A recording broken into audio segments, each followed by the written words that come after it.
ఇది నా లైఫ్లోనే నేను విన్న అతి గొప్ప ఎలివేషన్స్. రామాయణం యుద్ధకాండలో ఇంద్రజిత్తు ప్రయోగించిన అస్త్రాల దాడికి వానరసేన చల్లాచెదరైపోయింది. ఆ అస్త్రాల దాడి నుండి తేరుకున్న విభీషణుడు పెద్దవాడైన జాంబవంతుడు ఎలా ఉన్నాడని వెతుక్కుంటూ వెళ్ళి ఎలా ఉన్నారు అని అడుగుతాడు. ఒంటి నిండా గాయాలతో ఉన్న జాంబవంతుడు కొద్దిగా తేరుకుని హనుమ ఎలా ఉన్నాడని అడుగుతాడు. విభీషణుడు ఆశ్చర్యపోయి రాజైన రాముడి గురించో ప్రభు అయిన సుగ్రీవుడి గురించో అడగలేదు. ఇంత భయంకరమైన దాడి తర్వాత సైన్యం పరిస్థితి ఏంటని కూడా అడగలేదు. కానీ ఒక్క హనుమంతుడి గురించే ప్రత్యేకించి అడిగారు. ఎందుకు తెలుసుకోవచ్చు అని అడుగుతాడు. దానికి జాంబవంతుడు, ఒక్క హనుమంతుడు బతికుంటే మన వైపు సైన్యం మొత్తాన్ని తిరిగి బతికించగలడు.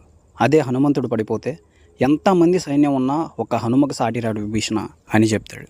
అలాంటి హనుమంతుడే నా వైపు ఒకడున్నాడు.